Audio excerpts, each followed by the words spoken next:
entonces a la arquitectura. Aparecerán después unas fotos de las cosas que hacía, que no son esas, pero son cosas parecidas, porque este juego, que después se desarrolló como el Sin Castillos, adquirió también muchos, digamos, aficionados, pero vamos, que siguen siendo aficionados. Y ahora se hacen piezas en resina para completar eso es uno de los juegos que nos regaló nuestro padre, que era hizo unos garajes, tal, si lo tenía así, pero luego aparecerán las... Bueno, él también estuvimos en el colegio de los jesuitas, lo pasamos muy bien. Él estuvo en Belagua, lo pasó estupendamente bien. En Belagua fue feliz, hay una serie de años, se organizaba eventos varios y cosas así extraordinarias, como se recuerda el paso de los israelitas por el Mar Rojo, que era un follón en todo el colegio, ¿no? Y le gustaban esas cosas.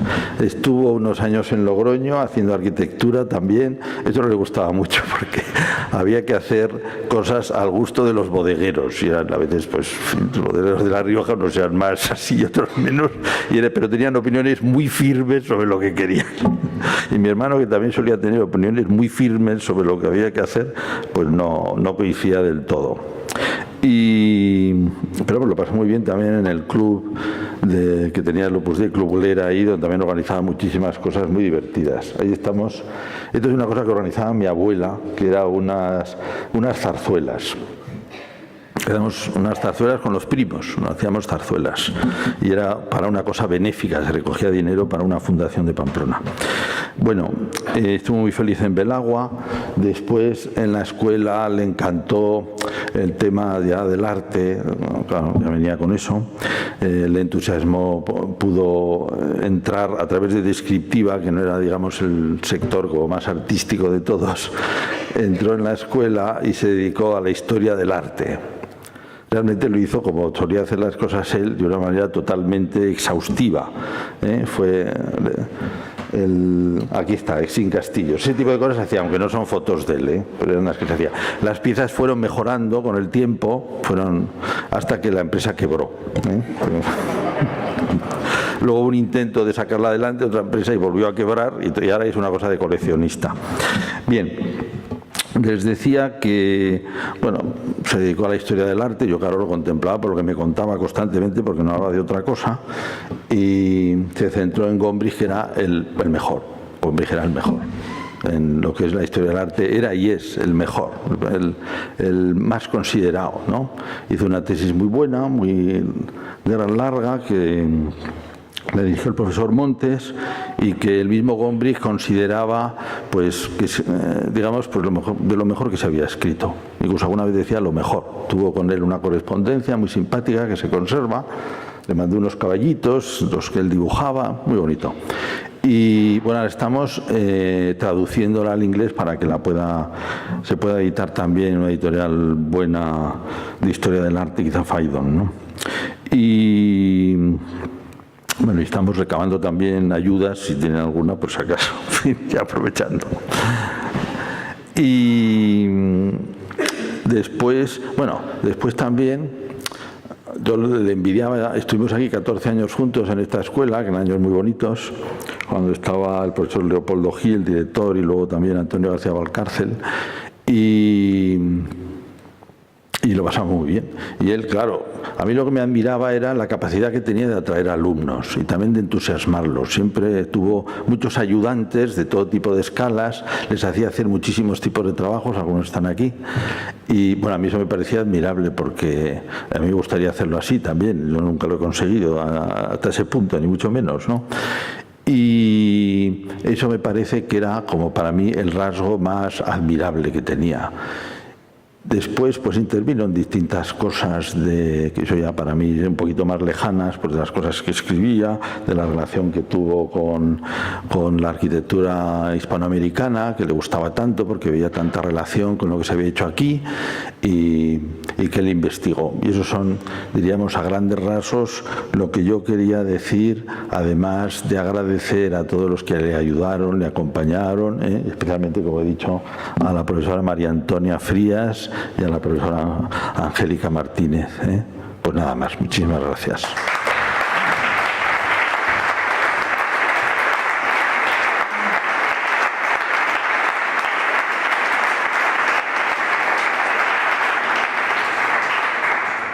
¿Qué puedo decir de Joaquín? Pues que Joaquín era una buena persona. Joaquín era una persona muy querida y admirada por sus alumnos.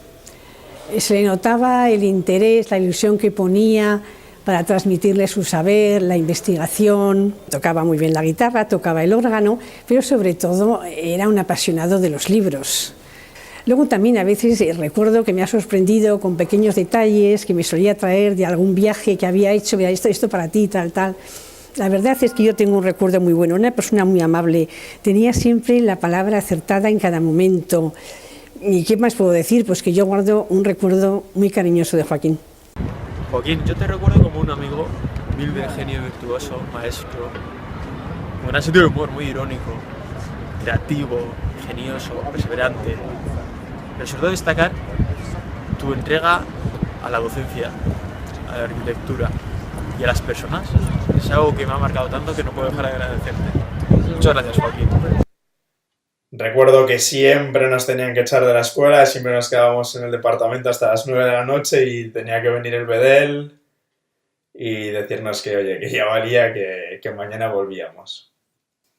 Siempre estaré muy agradecido de todo lo que aprendí, todo lo que disfruté con Joaquín, de todos los viajes que realizamos por España y Francia, de cómo siempre estaba buscando cosas para hacer con los alumnos, las maquetas, el SketchUp, estaba loco con el SketchUp. En cuanto empezó a trastear con él, bueno, le encantó. Me acuerdo que nosotros fuimos más o menos el primer curso con el que empezaron el SketchUp y estaba loco. Joaquín me recibió en todo momento. Yo solía ir a su despacho una vez a la semana prácticamente a hablar de cualquier tema.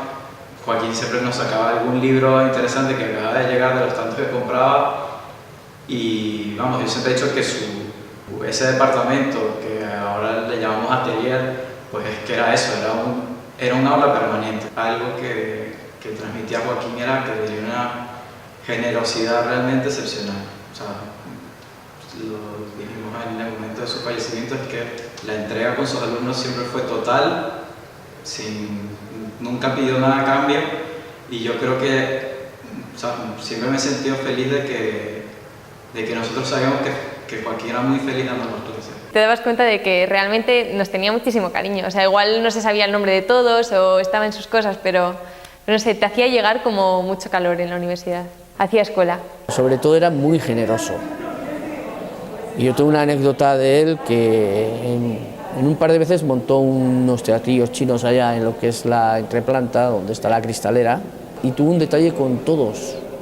Y nos regaló a la señora de la limpieza, a la gente de oficinas y a nosotros en conserjería las figuritas del teatro chino. Yo tengo el soldado que toca el tambor. Y lo tengo guardado como si, vamos, como una reliquia. Y sí, lo que me llamaba mucho la atención de este hombre, aparte de la cultura que tenía, porque era llegar, venía solo y acababa, la verdad, que rodeado de alumnos, de las conversaciones tan interesantes que tenían. Me acuerdo un año que puso aquí en la cafetería las baldosas de la Alhambra, y fue por mayo o en junio, y lo tenía todo el rato por medio de la barra: "Ay, Ana, que te estoy molestando esto", y yo le decía: "Tranquilo, ya vamos a poner esto". Bueno, se le veía feliz con esas cosas. Y método de disculpa, pues le regaló a mis hijos un memory, que lo tengo, vamos, que lo guardo. Que era un sabio, un investigador. O sea, cuando había escrito lo que había escrito, y bueno, lo digo yo, pero lo dijo Gombrich, lo dijo gente realmente de verdad. Él vivía en Vilagua en fase 1 y yo vivía en fase 2. Y él era más joven que yo, algo más joven, no sé cuánto nos llevábamos, ¿no? Pero era más joven que yo. Me conocía como un bicho raro, es decir, yo era muy frívolo. Y entonces Joaquín era una persona sensata que estaba ya todo el día con libros, pero libros más grandes que él, acarreando libros, y estaba leyendo siempre, ¿no? Estar con él una semana entera al final te hacía adquirir como sus expresiones, sus ideas y todo. Era como meterte en Joaquín Lorda. Y entonces había momentos que igual decías casi sus expresiones, ¿no? Y entonces él te miraba y te decía: "No me copies". Y me encantaba, porque obviamente yo no lo hacía aposta, ¿no? Pero Joaquín, pues eso, era especial. Es un tocho sobre la Catedral de Pamplona que se hizo a raíz de la restauración de la Catedral de Pamplona que tuvo lugar entre los años 1990 y 1994. Entonces a mí me encomendaron la parte de la arquitectura, pero el claustro y las dependencias pues no estaban nada estudiados y cualquiera podía ver que eran obras muy complejas, en particular el claustro. Y en estas Mercedes Jover me comentó que Joaquín estaba realizando unos estudios y unos dibujos, alzados, planos, etcétera, etcétera, del claustro y que tenía ideas muy interesantes sobre el tema. Y entonces fui a hablar con él. Bueno, total, que Joaquín inmediatamente me sacó todos los planos, los dibujos, etcétera, etcétera, me dejó que me los llevara, lo cual era una gran prueba de confianza, y me empezó a proporcionar información. Y entonces, claro, yo empecé a darme cuenta que aquella información no eran pues un par de datos más o menos sueltos o un par de cosillas, sino que era el resultado de muchísimo tiempo de investigación, que él me estaba dando generosamente y que eran datos inéditos. Fui a ver a Joaquín y le dije que si le parecía bien que yo podía hablar con los responsables de la publicación de tal manera que ese capítulo lo escribiéramos entre los dos y lo firmáramos los dos. Y bueno, me acuerdo que Joaquín empezó a darme las gracias y nada, efectivamente escribimos los dos ese capítulo y fíjate que 21 años después todo lo que él había dicho continuaba plenamente vigente, lo que demuestra lo sólido que era. Unos de mis compañeros, creo que eran dos, no lo sé, pues lo que planteaban a diferentes personas de la escuela, tanto profesores como personal o ayudantes, era hacerse un retrato de ellos mismos, ¿no? Dibujarse como ellos se ven a sí mismos. Bueno, y unos con más gracia, con más destreza, con menos, se dibujaban a sí mismos. Estoy hablando hasta del Bedel, ¿eh? Y resulta que también le cayó la pregunta a Joaquín, y Joaquín, el retrato que hizo de sí mismo, fijaros que, fíjate que Joaquín era la persona que mejor dibujaba de la escuela, ¿no? Pues él lo que entregó fue una factura de libros. Y buah, qué risa, la gente se reía y tal, pero ostras, yo me quedé pensando, ¿no? Y realmente me quedé con esa asignatura con esa anécdota, porque realmente venía a representar realmente cómo era Joaquín, ¿no? Que al final, antes que él sí mismo o su propio éxito docente, académico, estaban sus alumnos. Y es que esa factura era de libros comprados por Joaquín para rellenar la biblioteca, para rellenar su departamento, y realmente eran para nosotros. Entonces me pareció el mejor retrato que se podía dar de sí mismo. Y Joaquín era querido y muy atractivo por su generosidad, ¿no? Se desprendía de absolutamente todo, de lo cual yo lo he experimentado, ¿no? O sea, siempre estaba comprando cosas, ¿no? Y siempre cuando compraba alguna cosa siempre había algo, por ejemplo, ahora lo recuerdo, es decir, libros para mis hijos, los cuentos de los hermanos Grimm, los cuentos de no sé qué. Bueno, el afán que tenía por comprar libros a los alumnos era otro rollo. Recuerdo un día que estábamos esperando para coger un tren mientras estábamos comiendo y haciendo un hueco mientras, cuando dijo, te voy a comprar libros. Y yo me quedé así como, bueno, por lo menos aprendo de cómo se compran libros. Y cogió su tablet y empezamos a buscar libros y me dijo, te voy a regalar un libro. Y yo decía, Joaquín, que no hace falta. Pero él, sí, te voy a regalar un libro. Bueno, se empeñó tanto que cogí un libro. Me compré un libro sobre las tradiciones del diseño en Bali, porque yo ese verano me iba a hacer prácticas a Bali y él quería que yo tuviese bien asimilado lo que era aquello todo. Se amaban los libros con locura, se puede decir, sobre todo yo diría que los tratados de arquitectura concretamente. solía comprar muchos libros, nos regalaba la biblioteca, me explicaba siempre el origen, lo que había, pues eso, lo que le había costado encontrarlos, esto en tal sitio, esto en tal otro. Era impresionante, la verdad, cómo quería los libros. A mí solía venirme a mi despacho y me solía decir: María Luisa, tendrás que bajar esa persiana de allí porque dentro de poco va a dar el sol y se van a estropear los nuevos de los libros. O sea, está pendiente siempre de todo. Conocí a Joaquín el primer año que estudié arquitectura aquí en la Escuela de Pamplona. Primero fue una relación alumno-profesor y poco a poco se fue fraguando una relación también de amistad, ¿no? Y Joaquín era una persona completa e íntegra, y la raíz de todo, la razón de ello es pues su visión trascendente de la vida, ¿no? Que yo lo comprobé. A mí la verdad que me lió la vida con sus sugerencias, pero me acuerdo un día que fui a verle ¿y qué tal, Joaquín? Y de repente me dijo: bueno, ¿tú has pensado en ser cura? Y entonces yo me eché a reír, ¿no? Digo, hazte tú, le dije. Y dice: no, yo ya tengo un hermano que es gemelo cura. Entonces, bueno, ahí se quedó la cosa, me empecé a reír. Bueno, lo que me causó risa hace 30 años, bueno, hace 20 y tantos, pues mira, aquí estamos, ¿no? Entonces, para Joaquín, pues mira, mi reconocimiento, mi amistad, mi cariño hacia él, mi oración, y luego, pues oye, como visión trascendente de la vida, Joaquín, nos volveremos a ver. Un saludo. Tuve también la oportunidad de conocer al profesor Joaquín Lorda y bueno, pues durante esta época tenemos muchas anécdotas. Igual recuerdo con especial cariño las celebraciones de Navidad que hacíamos en el departamento y bueno, también igual señalar una anécdota de un día en especial, que el profesor necesitaba una serie de diapositivas y había colocado el soporte para la cámara en una mesa baja, de forma que para comprobar que las imágenes estuvieran bien enfocadas, yo tenía casi que arrodillarme para comprobar que cada imagen estuviera bien. Y justo detrás, en la pared, el profesor había colocado una estampa de la Virgen, de forma que todo el trabajo que realicé aquel día estuvo dedicado a María.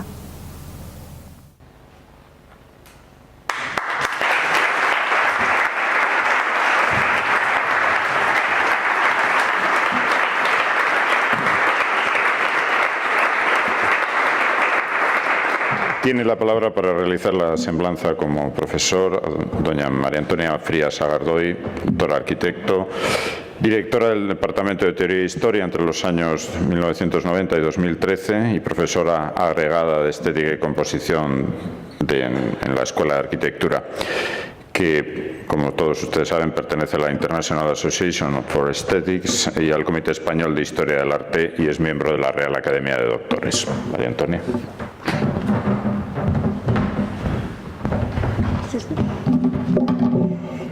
Bueno, muchas gracias. Yo me voy a poner un poquito más seria, pero quería hacer una recopilación, digamos, de las visualizaciones previas que hemos hecho de todo lo que se dice con tanta gracia y con tanta espontaneidad por cada persona, ¿no?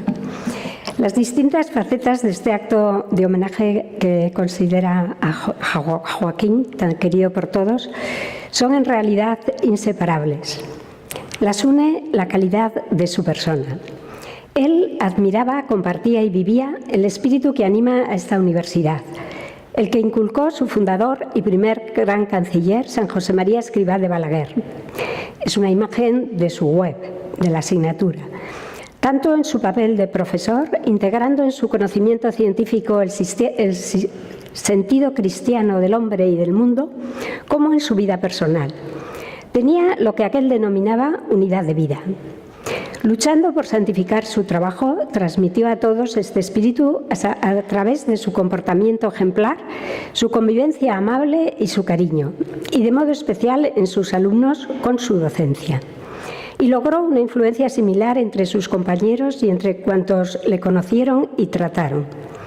Con todos compartía, incluso en breves momentos, su pasión por descubrir la verdad última de lo bello y lo útil, ya fuera en la arquitectura, el diseño o el arte o en cualquier otro ámbito de la vida. Desde Londres, un doctorando, agradeciendo a Joaquín, ya en la vida eterna, la gran suerte de haber compartido, aprendiendo con crecer como universitario, arquitecto y persona. Yo estoy segura que todos sus alumnos y colaboradores coincidirán con él. El curso pasado ha estado puntuado por abundantes recuerdos de los alumnos. Querían que mientras se preparaba este acto, se ofreciera por él una misa cuanto antes. Y llegó el día de la fiesta de la escuela, cuyo cartel reconocía el papel protagonista que su profesor preferido tenía en ella. La ceremonia de graduación lo tuvo especialmente presente y durante el discurso de su padrino, la mirada del coleccionista, que fue Joaquín, contempló serenamente su desarrollo. Son incontables los años en el que él fue elegido padrino de promoción, una vez compartiéndolo con su hermano gemelo, que era profesor de la escuela, y asistió complacida su madre, ya viuda, sentada a mi lado. Así pudimos compartir, por partida doble, el sentido del humor que caracterizaba a ambos.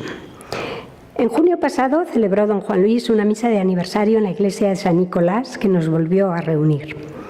Pero ya desde años antes eran muchos los alumnos, lo hemos comprobado ahora, que habían colgado en sus blogs entrevistas, molesquines de dibujos realizados en sus clases y variadas referencias especialmente a sus viajes, que eran ya un reconocimiento a su magisterio. Los testimonios aquí recogidos son una pequeña y variada muestra y han debido ser muy recortados por exigencias de tiempo. Esperamos que una web futura pueda contenerlos más extensamente para provecho de muchos docentes y discentes. A lo escuchado me gustaría añadir que Joaquín, además de generoso, o quizás como un aspecto más de esa generosidad, era muy agradecido. En su web podemos comprobar este agradecimiento tanto a sus maestros como a sus alumnos, colaboradores, algo que queda ahí permanente como testimonio y enseñanza. Y lo era con toda persona con quien se relacionaba. Además, rectificaba con prontitud si le parecía que en algún momento debía hacerlo, pidiendo perdón aunque no hubiera habido motivo, considerando a todos sus amigos. Mi intervención se ilustra fundamentalmente con el cartel en el que Joaquín resumió sus innovadores métodos docentes y las actividades que realizaba con sus alumnos. Lo refiere a una sola asignatura, la historia de la arquitectura, 1 y 2, aunque fue profesor de varias más, especialmente de historia de la construcción y de cursos monográficos de doctorado. Incluyó en ellas también teoría, diseño, ornamentación, artes decorativas o suntuarias y añadir sus cursos de verano y las clases de grado o máster en universidades extranjeras, siendo innumerables veces llamado a participar en otras facultades, universidades y congresos o seminarios. Su nombramiento como miembro correspondiente de la Real Academia de Bellas Artes de Sant Jordi de Barcelona reconoce este magisterio que se extiende a su actividad investigadora. Era evidente que le gustaba enseñar dentro y fuera de clase, con una atención personalizada que llevaba al departamento al curso entero, en grupos de 2 o 3. Era una dedicación, en el buen sentido de la palabra, excesiva. Recuerdo que cuando nos pidieron que entregáramos las horas dedicadas por cada profesor a docencia, investigación o atención a alumnos, la secretaria de la Junta Directiva me dijo, como directora del departamento, dicen de rectorado que este último dato de Joaquín debe estar equivocado. Efectivamente, ese dato superaba las horas totales de dedicación estipuladas en su contrato, pero sorprendentemente era cierto. En otro aspecto son también unánimes los testimonios recogidos. Era un genio. En mis clases de estética repito con frecuencia una frase que ha llegado a ser popular: el genio nace y el gusto se hace. Efectivamente, son pocos los que alcanzan a serlo, pero Joaquín, como otros genios, añadió a sus dotes naturales un esfuerzo extraordinario para el estudio, la continua actualización de conocimientos y técnicas y el perfeccionamiento de sus naturales habilidades. Cuando me vino a visitar al departamento, estando él provisionalmente en geometría descriptiva, acababa yo de regresar de talleres de arte en Madrid, un breve paréntesis en mi vida académica. Me preguntó por mi experiencia en ellos. Le interesaban y pensaba que podría encajar allí. Me dijo sencillamente, como para que le recomendara, ¿no?, Yo soy capaz de dibujar en una pizarra a tamaño natural en 5 minutos un trono barroco, comenzando por el pirindolo de remate y acabando por las patas que lo apoyan en el suelo. ¿Quieres verlo?, me dijo. Bajamos a una pizarra y te lo hago. No era necesario porque ya sabía de su habilidad, pero cuando vino al departamento pude ver cómo adquirió gran cantidad de libros de dibujo arquitectónico, antiguos y modernos, y también esbozos para grabados, estudiando sus métodos para conseguir relieve a base de líneas. Y un día me dijo que había decidido dibujar en las clases y así enseñar a que los alumnos le siguieran con facilidad. Para entrenarse, dibujaría con un rotulador en el cristal que separaba nuestros despachos. No tengo foto, pero la anterior era parecida. Y pronto me pidió que le dejara cubrirlo por mi parte con un papel blanco de arriba abajo para poder ver mejor lo dibujado. Al día siguiente, temprano, la señora de la limpieza vino a consultarme preocupada. No me he atrevido a limpiar este cristal. Hay un dibujo tan bonito. ¿Qué es lo que debo hacer? Se lo comenté divertida a Joaquín, que inmediatamente decidió: lo dejaré borrado cada día.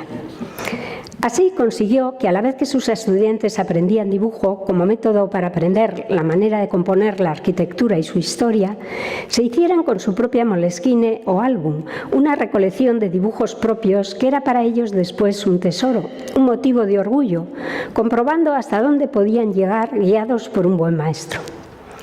Cuando en los 50 de la escuela me encargaron escribir sobre la docencia de Moya, al decirme el editor que debía ponerle un título, no lo dudé y puse: enseñar construyendo la propia vida. Diría lo mismo de Joaquín. Viene a ser en realidad lo que leí que dijo Chillida cuando fue invitado a enseñar en Harvard. Quiso rehusar, diciendo que el arte no se puede enseñar, pero ante su insistencia asintió finalmente diciendo: bueno, lo que puedo hacer es enseñar cómo aprendo yo. Advierto también en Joaquín un rasgo de su maestro, el famoso historiador Gombrich.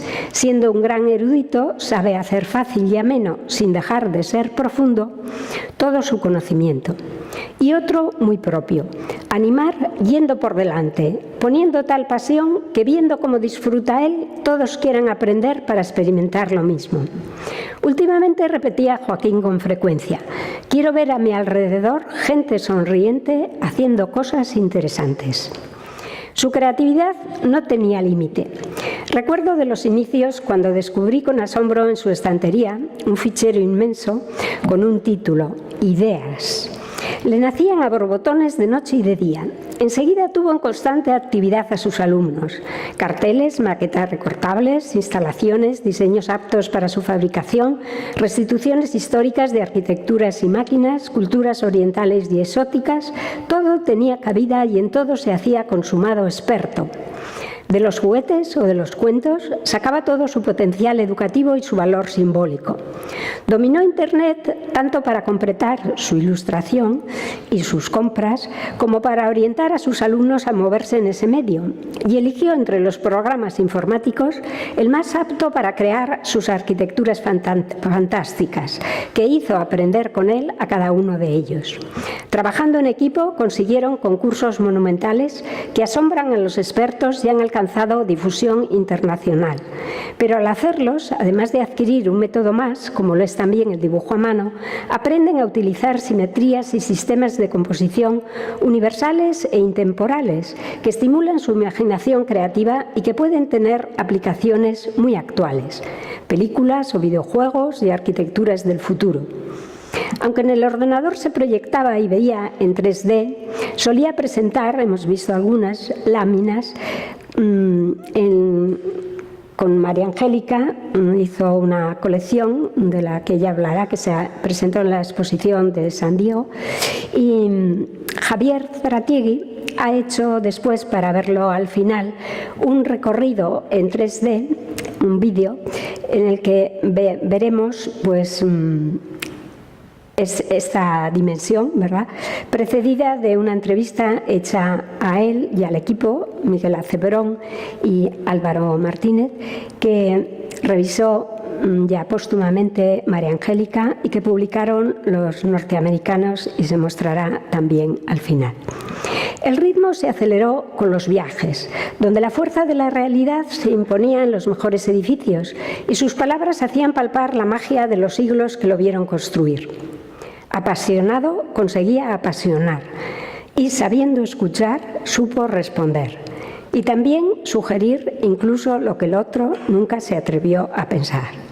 Antes, en la docencia, se distinguían primer ciclo, primeros cursos de carrera, segundo ciclo, los últimos y posgrado. Todo profesor universitario con cierta experiencia y madurez aspiraba a subir al último escalón. Aunque los alumnos jóvenes atraen mucho por estar más receptivos y abiertos, no cabe duda de que es necesario que adquieran los conocimientos básicos más elementales antes de hacerles confidentes y cómplices de las más altas inquietudes del investigador. Los cursos de doctorado y los máster que lo siguieron dan al docente, con el prestigio de su alto nivel, la ocasión de dirigir tesis doctorales. De esta manera, el profesor extiende su campo de acción, abriendo nuevos caminos, multiplica su tiempo y sus resultados, haciendo rendir más la sabiduría acumulada. Así lo hizo él también, creando una escuela de seguidores que le continuará. Resalta también su interés por abrir amplios caminos al futuro. Hacía periódicamente, ante los nuevos cambios y problemas, extensos y profundos informes que resumían sus análisis de la situación actual de la arquitectura, su práctica y su enseñanza en las mejores instituciones del mundo, y proponía medidas a tomar en nuestro propio ámbito que pasaba a dirección y a mí misma. Emprendió muy tempranamente su extraordinaria web de la arquitectura. En realidad, por su amplitud, abarcó materias del departamento entero, y en ella invertimos al principio todo nuestro pequeño, hay que decir, presupuesto. Parecía un esfuerzo excesivo, entre comillas, pero se demostró enseguida su importancia pionera con multitud de entradas que asombraron. Es una referencia mundial que queremos conservar y traducir al inglés como a él le hubiera gustado poder hacer. Su interés por los libros, tan mencionado, fue cobrando cada vez vuelos mayores. A un alumno que le recordó sus donaciones le hizo ver: los necesito primero yo mismo, para crecer. Y efectivamente, llenaba una y otra vez su despacho con libros nuevos, temas emergentes, y antiguos, que fundamentaban la investigación. Los estudiaba, se empapaba de ellos y comprobaba las posibilidades de trabajo y docencia que le ofrecían. Y solo después vaciaba completamente las estanterías, donándolos a la biblioteca, para que los investigadores que vinieran tras él los encontraran sin haberlos buscado. Nunca quiso figurar como donante. Abrir camino a otros era su ilusión. Quería que la biblioteca de la universidad fuera, en su campo, una referencia internacional.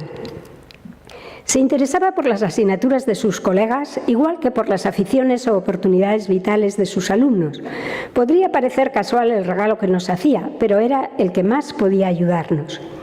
Cuando Javier Martínez marchó a Roma por elevados intereses, Angélica y yo recibimos del vicerrector el encargo de sustituirle en arquitectura contemporánea.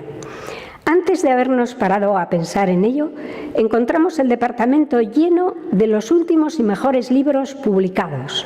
Había elegido los manuales más adecuados y más asequibles, también económicamente, para los alumnos, los que se podían descargar. Los libros que podían ayudar a hacer trabajos interesantes en seminarios, y el gran atlas mundial ocupaba un lugar de preferencia en un atril improvisado para que estuviera permanentemente abierto y cualquiera se sintiera tentado de hojearlo al pasar. No es este, obviamente, pero no hacíamos foto de todo. Tras los libros vinieron los objetos históricos. Más que un afán de colección, era otro modo de ilustrar la historia de la arquitectura, haciendo tangible y presente una realidad que denominaba el atelier del arquitecto. Los elegía cuidadosamente, ya fuera un instrumento auxiliar de dibujo o un plano de época fruto del mismo, una medalla de Bellas Artes o la efigie de una figura ilustre, manuscritos auténticos y bustos, o los medios más imprescindibles utilizados en obra, gigantescos compases, distintos tipos de niveles, plomadas y demás.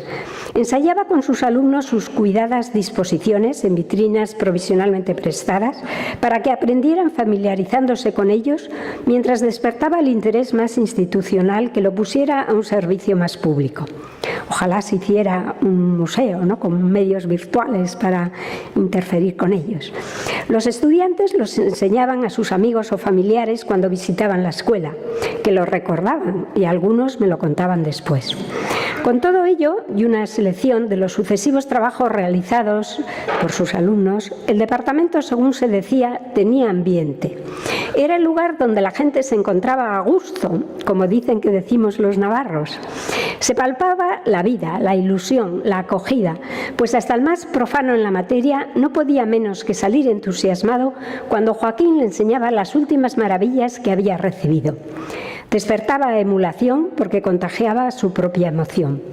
Joaquín no pensó en marcharse a países donde era muy valorado, desde donde podría obtener fácilmente mayor reconocimiento internacional. Permaneció aquí, seguramente, porque amaba la Universidad de Navarra y lo que representaba, supongo que también a los suyos y su tierra navarra, y quizás especialmente pensando en las nuevas generaciones que se sucedían continuamente retándole cada nuevo curso. Últimamente he escuchado tantas veces a tantos qué hubiera sido si su vida no se hubiera truncado repentinamente. Suele decirse que los grandes artistas que se van pronto apresuran su vida como si viviendo con tanta intensidad suplieran el tiempo que no van a tener. La huella de su enseñanza ha sido efectivamente muy profunda, de modo que son muchos los que, además de conservarla, la harán fructificar. Un profesor como él es, en cierto modo, un padre, un amigo, una referencia, un estímulo, además de un ejemplo, una llamada hacia la verdad, la bondad y la belleza, con mayúscula, que es eterna, la que él nos enseñó a amar. Su legado, estamos seguros, perdurará y seguirá dando fruto, tanto en el plano humano y científico como trascendente. Gracias.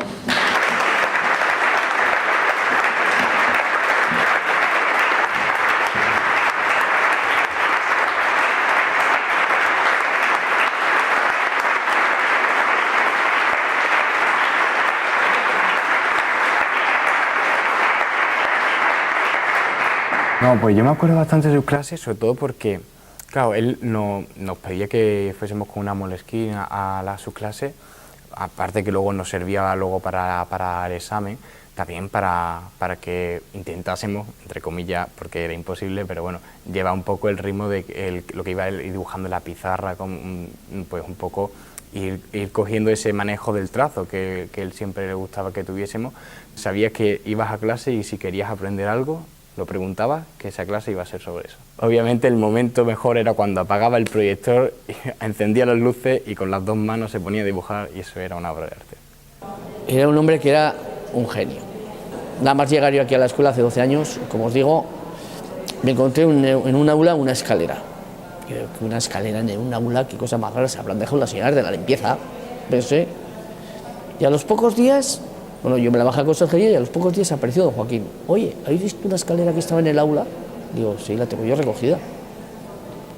Es que es mía y la tengo para dibujar, porque como la pizarra es muy alta, para poder subir, y la verdad que le veía dibujar y aprovechaba todos los centímetros que tenía la pizarra, de arriba abajo. Cuando yo era un doctorando en la universidad, y solíamos quedar para comer en el famoso Bar Manolo aquí en Arquitectura, pues en varias ocasiones. Recuerdo que en una de ellas, mientras comíamos, Joaquín solía hablarme mucho de sistemas ornamentales, era el tema por el que estaba interesado en aquel momento. Y en una de estas comidas, en mitad de la comida él se para, coge una servilleta y en vez de utilizarla, pues para los que utilizamos todos una servilleta de papel cuando comemos, él la puso encima de la mesa y me dibujó una pirámide con una bola encima. Me dijo, Javier, ¿qué ves aquí? Le digo, pues esto es una pirámide con bola. Me dice, no, esto es la fachada de la Catedral de Calahorra. ¿No ves? Aquí está la pirámide y a partir de ahí él empieza a dibujar y a reproducir el resto de elementos de la fachada. Hasta el punto de que completa ese dibujo y a continuación ya me explica todo el sistema ornamental de la propia fachada.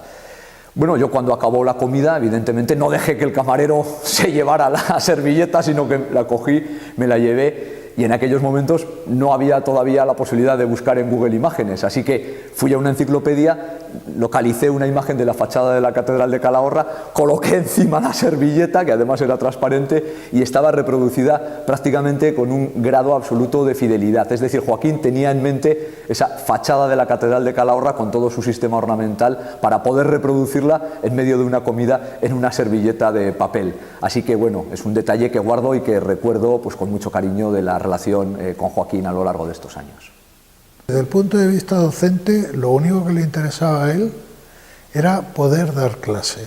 Y siempre se tomaba todo lo que hacía con una intensidad muy grande y le ponía mucho entusiasmo y mucha pasión. Era una pasada como Joaquín se motivaba y sobre todo por hacernos a nosotros aprender. En el año 2007 yo estudiaba tercero de Historia y escogí la asignatura de Joaquín Lorda como asignatura de libre elección. Para mí, Joaquín fue de esos profesores de los que dejan huella durante pues, mi estancia en la universidad. Y fue súper interesante la manera en la que daba la asignatura, porque él era capaz de dibujar en la pizarra una catedral en 2 minutos, con todo tipo de detalle, y que la reconocieras.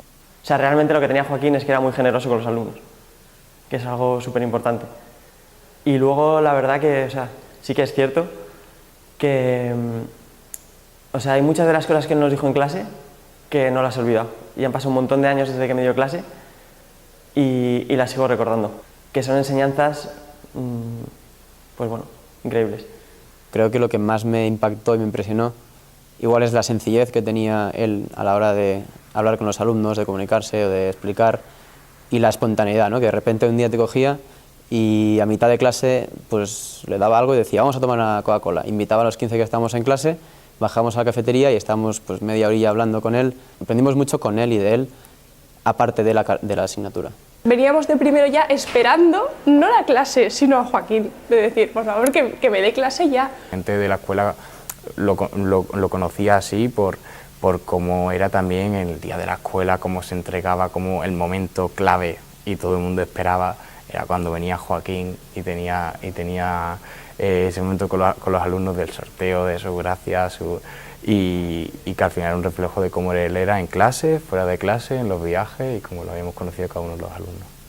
Hacíamos un proyecto que estaba diseñando él en SketchUp, ¿no? Que parece mentira, ¿no? Un profesor de historia que piensas que va a ser una persona como anticuada, que va a utilizar pues, métodos de dibujo antiguos y tal, pues que Joaquín dominaba el SketchUp, vamos, como cualquiera. Y de hecho, yo en segundo fue cuando aprendí SketchUp gracias a Joaquín. El primer profesor que me ha enseñado un programa informático ha sido el profesor de historia. Hacía simetrías, hacía componentes y otro componente, y de repente tenía ahí un palacio, yo qué sé, cualquier cosa en 5 minutos. Recuerdo hablando con Javier Martínez, ¿no? Como me comentó que yo no sabía que este era su museo favorito, y no me extraña, la verdad es que me lo imagino andando o paseándose en varias de sus visitas a Londres, quizás cuando venía a ver a Gombrich. Yo tuve la suerte de cursar todas las asignaturas que él podía dar en la escuela cuando estuve con él, y como persona la verdad es que tengo muy buen recuerdo, sobre todo después de salir de la escuela. Así conecté más con él en ese momento que antes, me estuvo guiando un poquito a la hora de elegir mis temas y quizás en el momento en el que menos tenía que haberlo hecho, ¿no? Y yo creo que quizás una cosa que se destaca de él, como mucha gente habrá hecho, es su entrega incondicional y sin esperar absolutamente nada a cambio. Creo que lo más interesante de todo, yo creo que te has encontrado un tío que está igual de loco, ¿no? En el buen sentido de la palabra, o dedicado, o apasionado, o entregado hacia las cosas más bonitas que seguramente la humanidad ha hecho, y eso hoy en día se agradece. Sin palabras, una persona ejemplar. Siempre era una oportunidad y una maravilla poder ir con Joaquín a todos estos monumentos, todos los viajes que hice con él en España y también por Francia, pues realmente son viajes que valoro mucho, donde aprendí una barbaridad y donde creo que nunca podré dar las suficientes gracias a Joaquín por todo lo que aprendí con él y por todo lo que disfruté durante mis años de trabajo con él. Estuve pues los 2 últimos años que él realizó este viaje. Lo que me sorprendía era que él aguantaba mucho más que todos los alumnos. Quería ir a todos los sitios hasta que se fuese el sol. Yo iba como de ayudante, alumno ayudante de Joaquín para ayudarle con las cosas tal, pero yo era el primero que aprendía, el que más, y que estaba todo el día dibujando y preguntándole cosas. El que fui con él era el de Venecia. Se conocía todo de una manera impresionante y lo vivía como iba palpando la fachada, como a la hora de explicar tenía una experiencia muy buena, que además sobre todo eso era un reflejo de realmente cómo eran sus clases. Su clase no solo era repetir una materia, sino eran experiencias, comentarios. Pues quiso organizar una visita con nosotros a la Catedral de Pamplona y pues fuimos ahí un grupo y estuvimos explicando todo la catedral de memoria, además las cosas que él había intervenido, que había catalogado, y luego acabamos en el Café Iruña y todos invitados a un café. Entonces nos fuimos allí una semana y vinieron todos los profesores, y uno de los profesores que vino era Joaquín. Y claro, él se quedó los primeros días cuando veíamos pues la Venecia clásica, la Venecia y las villas de Palladio y todo. Claro, lo habíamos visto en clase con los magníficos dibujos, pero cuando lo ves ahí dices, oh Dios mío, y cuando te lo explica Joaquín ya, otro nivel. Otra de las cosas maravillosas de ese viaje fue típicos terrazas de estar allí y te tomas una Coca-Cola y tal, y está el señor, el italiano que viene, que va. Entonces había una columna tan maravillosa y llega Joaquín, empieza a tocarla. Entramos en la primera catedral y Joaquín se puso tal, bueno, pirámides. Y se empezó a comprar las catedrales con pirámides. Yo me acuerdo que flipé en ese momento, fue como, o sea, qué pasada, o sea, ¿cómo se te ocurre, sabes? No fui a Granada con él, pero en París sí, y la verdad es que en París yo intentaba aprovechar al máximo, estar lo máximo cerca de él posible, porque es que era un pozo sin fondo de conocimiento. O sea, tú estabas con él y de repente te explicaba la esquina de una habitación de una catedral o de lo que sea, la esquina esa te la explicaba al detalle y aprendías una locura. Ningún libro me hubiera explicado mejor que él cualquier detalle de París.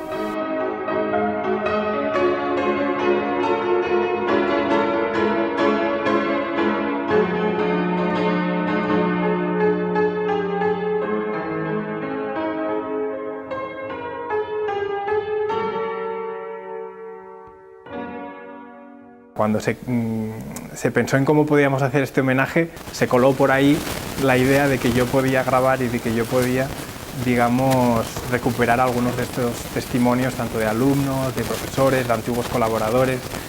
Y nada, yo encantado, porque es que la verdad es que ha sido una gozada ver el cariño que es que despertaba desde los bedeles, al personal de cafetería, mucha gente que no ha querido aparecer porque es más vergonzosa, ¿no? Pero que de verdad todo el mundo a quien le decías no quiero o sí, pero qué vergüenza, pero qué buen recuerdo, qué maravillosa persona. La verdad es que ha sido una experiencia para mí, para darme cuenta de lo realmente apreciado que era Joaquín, el cariño que le tiene todo el mundo, a pesar de que ahora no se puede ver en este pequeño homenaje que le vamos a hacer pues todo lo que hemos recopilado. Sí que quiero dejar patente que todo el mundo con el que he hablado tiene un muy buen recuerdo y muchísimo cariño y amor a Joaquín, ¿no?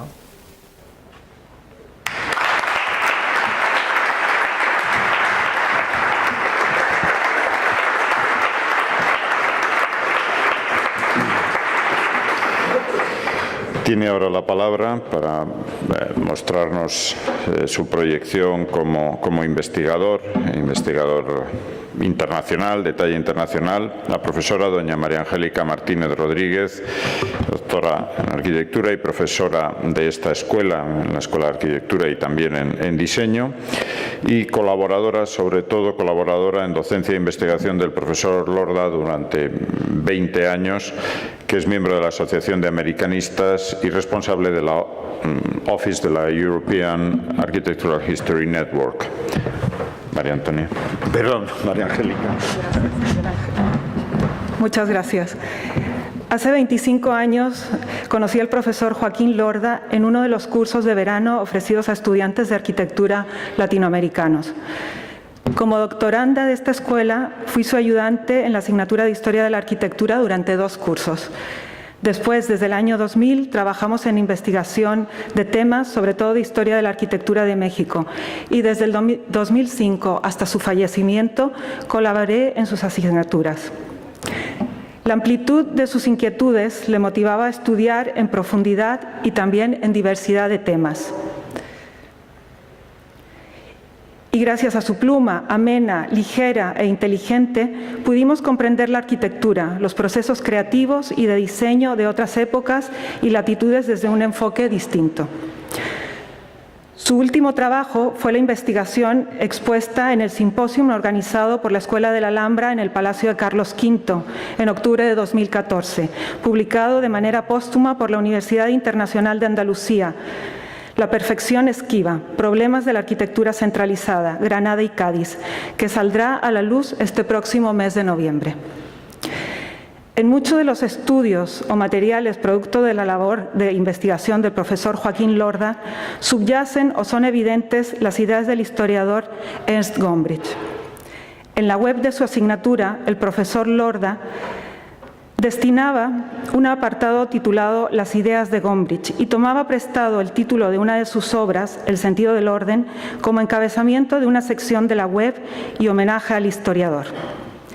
En su web, Joaquín Lorda señala que Gombrich fue conocido en la escuela a través del profesor de Estética y Composición, don Luis Moya. Citando al profesor Lorda, más tarde, el profesor Carlos Montes incluyó a Gombrich en su tesis doctoral sobre historiografía y enseñó sus ideas en cursos de doctorado, entre otras grandes figuras, lo mismo que el profesor Mariano González Presencio. Joaquín Lorda dice que cuando el profesor Carlos Montes le hizo conocer el libro El sentido de orden, un estudio sobre la ornamentación que acababa de publicarse, le entusiasmó. En 1985, con el mismo profesor Montes, redactó la primera biografía con bibliografía, según afirmó el propio Gombrich. Gombrich, marco conceptual y bibliografía. En 1987 conocieron a Gombrich y a su encantadora esposa Els en Londres. Desde entonces, Joaquín Lorda mantuvo una constante y amigable relación con él hasta su muerte. El profesor Lorda dice que pudo invitar a conocer a varios profesores y amigos españoles y mexicanos que fueron siempre magníficamente recibidos. Con la ayuda del profesor Montes, el profesor Lorda intentó resumir una visión general del arte en Gombrich, el modo como pueden considerarse maestros los grandes maestros y en qué consiste la maestría. Esto dio como fruto su tesis, posteriormente publicada, Gombrich, una teoría del arte. Richard Woodfield, prestigioso experto en Gombrich, entre otros muchos temas, editor del Journal of Art Historiography, Routledge's Studies in Art Historiography y Phaidon's Gombrich Essential, y también miembro de Barber Institute of Fine Arts de la Universidad de Birmingham, lamenta no haber podido asistir a este acto por enfermedad de su esposa y nos brinda un testimonio. El profesor Woodfield ya había visitado nuestra universidad en el Congreso Internacional de la Cátedra Félix Guarte de Estética y Arte Contemporáneo, que organizó como homenaje al historiador Gombrich y donde Joaquín Lorda también fue ponente invitado. Woodfield nos envía esta nota para su homenaje. Dice que a pesar de no haber conocido a Joaquín personalmente, sí que conocía su trabajo a través de las aportaciones que hizo en 2 de sus libros. Gombrich on Art and Psychology, publicado en 1996, y Framing Formalism, Riegel's Work, publicado en 2001. El primero era un ensayo sobre la teoría del ornamento de Gombrich y el segundo sobre la teoría original de Riegel, que Gombrich, en un contexto similar, calificó como perfecto, y que el profesor Woodfield recuerda en su nota, empleando las propias palabras de Gombrich, como done from nature. En su nota, Richard Woodfield corrobora la alta estima que tenía Gombrich al trabajo de Joaquín y recuerda que el historiador ciertamente pensaba que Joaquín había hecho la mejor aportación en los 2 libros del profesor Woodfield. Pensaba que Joaquín verdaderamente entendió y hacía el uso más inteligente de sus ideas. Conocedor del proyecto de la traducción de la tesis del profesor Lorda, Gombrich, una teoría del arte, al inglés, apoya la iniciativa completamente, siendo el mejor homenaje tanto para el trabajo de Gombrich como para Joaquín Lorda, como su estudiante y correspondiente. En otro escrito señala que no hay ninguna publicación parecida para los lectores anglófonos y no obstante la traducción supondría una gran cantidad de trabajo para ser correcta idiomáticamente y para que su aparato crítico haga referencia a ediciones inglesas, apunta que es una excelente idea. El profesor Joaquín Lorda deseaba desarrollar las ideas de Gombrich, aprovecharlas, según sus propias palabras, y estudiaría, sobre ideas del historiador, el funcionamiento de la tradición clásica de la arquitectura y el estudio del diseño arquitectónico español y virreinal americano. El interés por la arquitectura mexicana en particular fomentó la amistad con investigadores y profesores de distintas universidades de México, como la Benemérita Universidad de Puebla, la Universidad Panamericana de Ciudad de México, la UNAM, el Instituto Tecnológico de Estudios Superiores de Monterrey, entre varias otras. Elisa Vargas Lugo, Javier Cortés Rocha y Montserrat Gali, investigadores mexicanos del arte y la arquitectura, han aportado a este homenaje con sendos escritos alusivos a su persona y también a su labor investigadora, que se transmitiría en varias publicaciones y múltiples conferencias impartidas en México. Pronto el profesor Lorda fue nombrado profesor honorífico de dicha institución, el Tecnológico de Monterrey. En 1990, el Instituto Tecnológico de Monterrey solicitaría a la Escuela de Arquitectura de esta universidad un curso especial que completara la formación más especializada en el aspecto técnico en la que sus alumnos eran formados, con la humanística.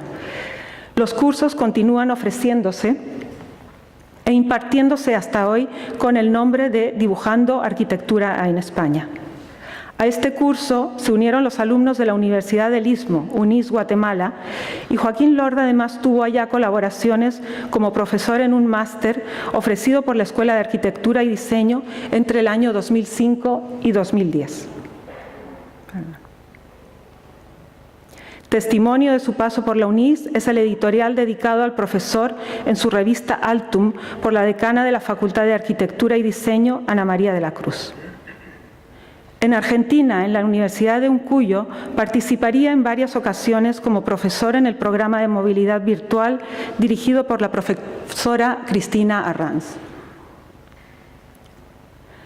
No solo en su labor investigadora y docente tuvo una proyección internacional, sino que también pudo materializar sus ideas creativas en proyectos como las de la Catedral de San Salvador, El Salvador.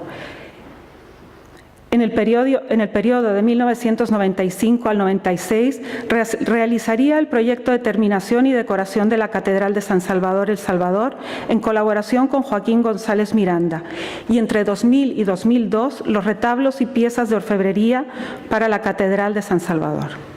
Todo esto como parte de su destacada trayectoria como diseñador, que incluía trabajos como el diseño de títulos, lápidas y reposteros y otros trabajos que había realizado para la Universidad de Navarra, hechos entre 1987 y 1990, y la estructuración y decoración de la capilla mayor de la Catedral de Pamplona, en colaboración con Joaquín González Miranda en 1991. También la corona de Santa María la Real de la Catedral de Pamplona en 2002, entre varios otros. Rendir homenaje al profesor Joaquín Lorda constituye ciertamente el reconocimiento a su labor y a su legado, pero también es un acto de gratitud pública, a la que me uno muy especialmente, junto con los testimonios que se presentarán a continuación. Gracias.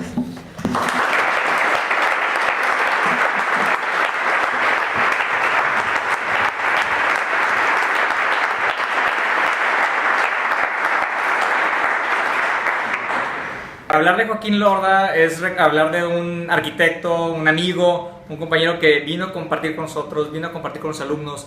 Realmente siempre fue una persona muy entregada, siempre fue una persona que daba más de lo que recibía. Realmente creo que su compromiso con la arquitectura, con la profesión, con el gremio siempre fue fue una entrega total. Yo la verdad agradecidísimo con todo su conocimiento y con todo lo que aprendí de él. El profesor Joaquín Lorda personificaba todas esas influencias y se puede definir en una sola frase. Era un hombre noble. Era una persona que tenía una conciencia, un conocimiento inagotable en arquitectura, historia, filosofía, en todo, y lo usaba incansablemente para formar nuevos discursos para el futuro, sobre el futuro de la arquitectura. Era una persona que vivía para sus alumnos y siempre tenía palabras de aliento y de apoyo para animarnos a seguir adelante con nuestros temas de estudio. Era una persona que siempre sabíamos que iba a darnos una respuesta. Don Joaquín ya está con Dios, nos acompaña siempre con su sonrisa silenciosa y su gran cariño. Gracias por todo. Joaquín siempre decía que el futuro de España pasaba por México. Yo espero que aquello que él sembró a ambos lados del Atlántico pues siga dando muchos frutos en el futuro. Hablar de Joaquín es hablar de México, todo el amor que tenía al país. Visitó muchas veces el México, el norte, el centro y el sur, lo conocía perfectamente. Tuve la oportunidad de conocer incluso todas las catedrales, las iglesias, los conventos con Joaquín. Era un curso que se llamaba La Manera Española. Hemos conocido desde Pamplona hasta Granada, toda España con Joaquín. Fue realmente una experiencia inolvidable. Y obviamente no la vamos a volver a vivir con tal eminencia que como era él como persona y como ser humano. Joaquín lo recordaré no solo en España, no solo en los viajes en los que tuve oportunidad de acompañarlo y de acompañar a mis alumnos por la historia de la arquitectura española, sino también en México y en las visitas que tuvo a bien hacer a nuestro país, en mostrarnos él mismo nuestra propia arquitectura desde una perspectiva muy particular que tenía él. Lo recordaré también al momento de acudir después del fallecimiento de nuestro querido gran amigo, de nuestro querido gran vínculo entre el TEC de Monterrey y la Universidad de Navarra, que fue Antonio Garza. Él inmediatamente no dudó de acudir con nosotros y acudir con su familia para pasar este doloroso momento. En México, en Monterrey, en el TEC, lo recordaremos siempre no solo por su sabiduría, sino por su sencillez y por su generosidad para compartir. Para mí será siempre un ejemplo de entrega en todos los sentidos, y eso se lo agradeceré siempre. Muchas gracias, Joaquín. Conocí a Joaquín hace ya casi 30 años en uno de los primeros viajes de estudio que hizo el TEC de Monterrey con la Universidad de Pamplona. Fue el primero, creo que fue el primero. Y ahí conocí a Joaquín y me acuerdo haber pensado que yo quería regresar a estudiar con él. Y pues bueno, a Joaquín yo le debo muchísimo. Le debo haber acabado mi doctorado y la posibilidad de haber regresado a México con el título, con el grado que pues me ha significado muchísimo en mi vida. Me significó el poder tener la planta en el TEC, el tener ya casi pues también los 30 años en el TEC. Eso se lo debo a Joaquín, eso se lo debo totalmente a Joaquín. Mis clases de historia, mi visión de la historia de la arquitectura también se la debo a Joaquín, y es mi día a día, ¿no? Esto es mi día a día. Y ahí está Joaquín, en ese día a día mío, es mi guía intelectual. Mucho de mi soporte académico se lo debo se lo debo a él. Y entramos a una tienda de unos diseñadores muy conocidos aquí en México, Pineda y Cobalí.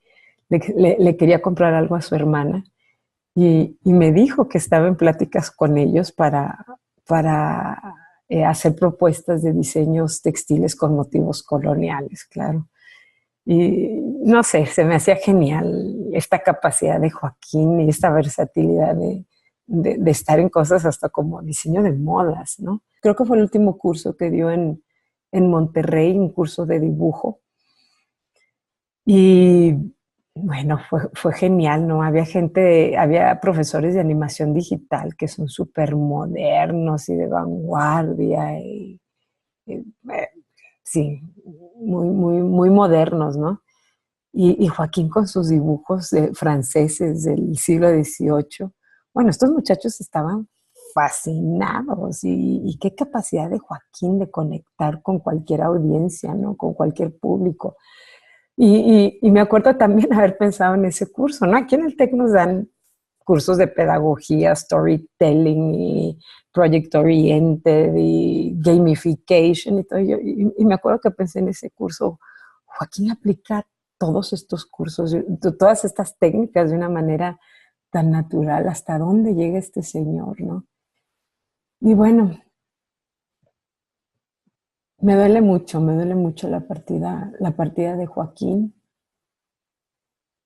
pero sé que pues sigue vivo, ¿no? Sigue vivo en todos nosotros, en los hijos intelectuales de Joaquín, ¿no? Está presente y seguirá presente y su legado pues durará mucho, porque dio mucho.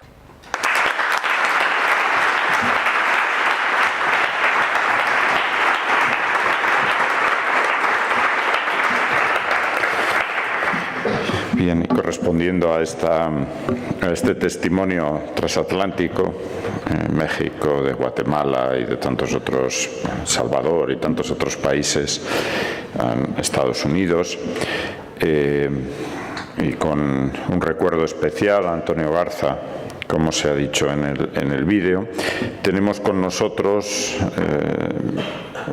por su generosa presencia, aquí a don José Antonio Terán Bonilla, doctor arquitecto, profesor investigador del Instituto Nacional de Antropología e Historia de México y profesor de posgrado en la Facultad de Arquitectura de la UNAM. Es miembro de la Real Academia de Bellas Artes de San Fernando y colabora con el grupo Art, Teoría e Historia de la Universidad de Navarra. Don José Antonio, muchas gracias.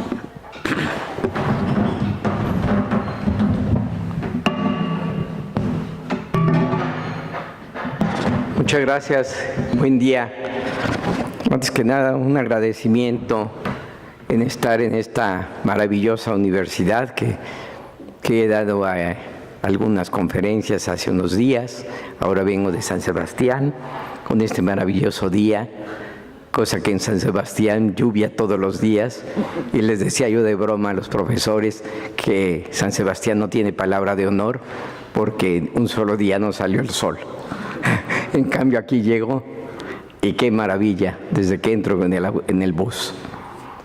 Pues yo tengo un gran agradecimiento antes que nada pues a esta universidad, al profesor Alonso, que ha tenido la atención de invitarme, y en especial a la doctora Martínez, mi paisana y mi colega, y ahora con una gran amistad que he hecho con mi tocaya María Antonia.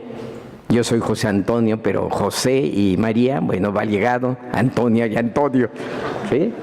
He tenido hoy la fortuna de conocer a dos hermanos de Joaquín Lorda, lo cual para mí es un gran honor. Y sobre todo es un gran honor que me hayan hecho favor de invitarme a hablar de Joaquín Lorda.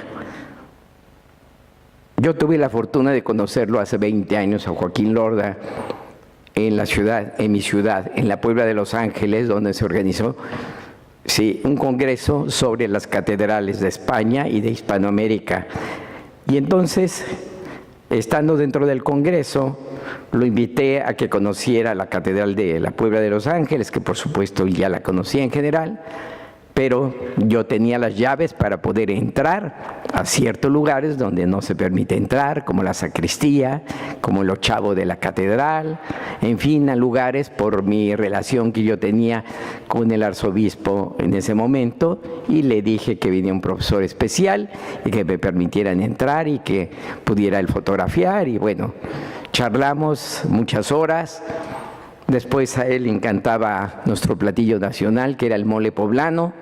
Y bueno, me dijo después, ya me urge comer un mole poblano, ¿verdad? Un mole poblano que está hecho de 12 chiles, que tiene chocolate, en fin, es muy larga la historia, lleva el jonjolín, en fin, es un platillo delicioso que a muchos de mis amigos españoles les encanta, a otros no porque les pica, pero decimos nosotros en México que pica y sabe, sentirás que se te acabe, porque entre pasas a un enchilado empieza uno a comer más, ¿sí?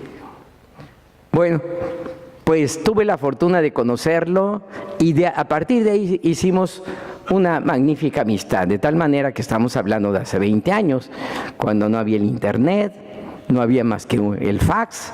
Entonces, o nos escribíamos en carta, nos escribíamos en fax y estábamos en comunicación.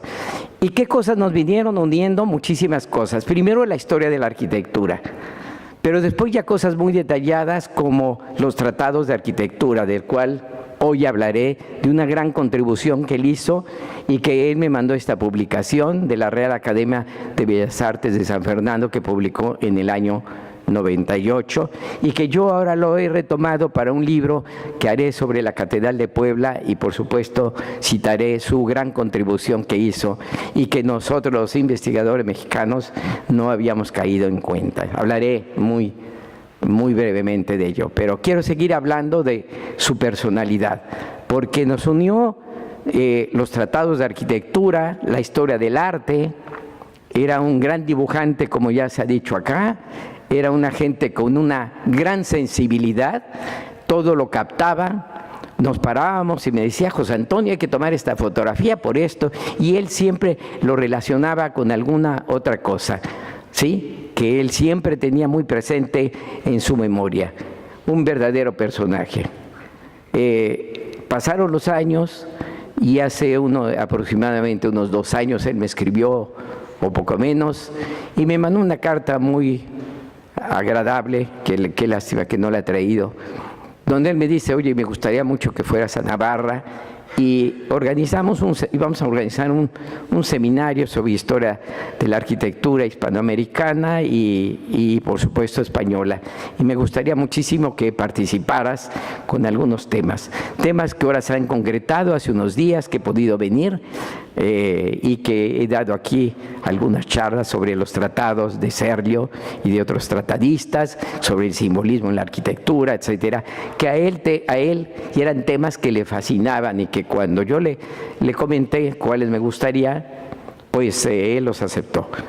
Repentinamente un día recibo una carta de la doctora Martínez comunicando que había fallecido.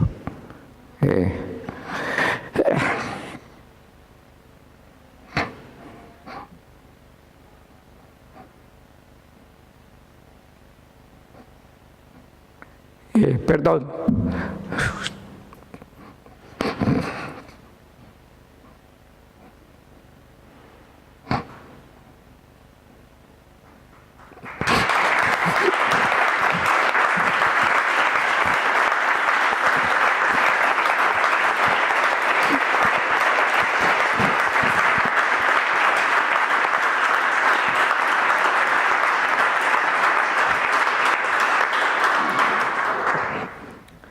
Perdón, les pido una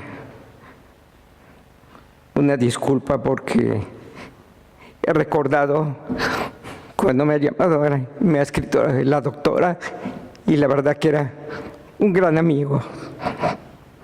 Y ahora me ha venido a la memoria porque para mí ha sido una gran pérdida para la arquitectura, para la historia del arte, para la cultura, para el patrimonio, porque nos unió muchísimas cosas, el patrimonio, la restauración, la historia de la arquitectura, la historia del arte, muchísimas cosas nos unió a través de las cartas. Y bueno, es un gran sentimiento que llevo dentro y que pasará mucho tiempo superarlo.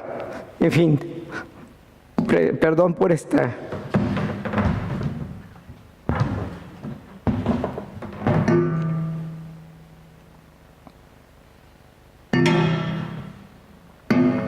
Ahora hablaré un poco sobre una gran contribución que hizo el doctor Lorda. Cuando yo lo llevo a la catedral, estuvimos varias horas ahí en el sol, conversando y platicando sobre la portada. Yo le comenté de los autores que se había comenzado esta catedral en 1575, su traza por Francisco Becerra, que era de Trujillo, y que habían pasado... Le platiqué de todos los arquitectos que habían pasado durante toda su edificación y que la última torre, la torre de la derecha, se concluye hasta el año de 1768.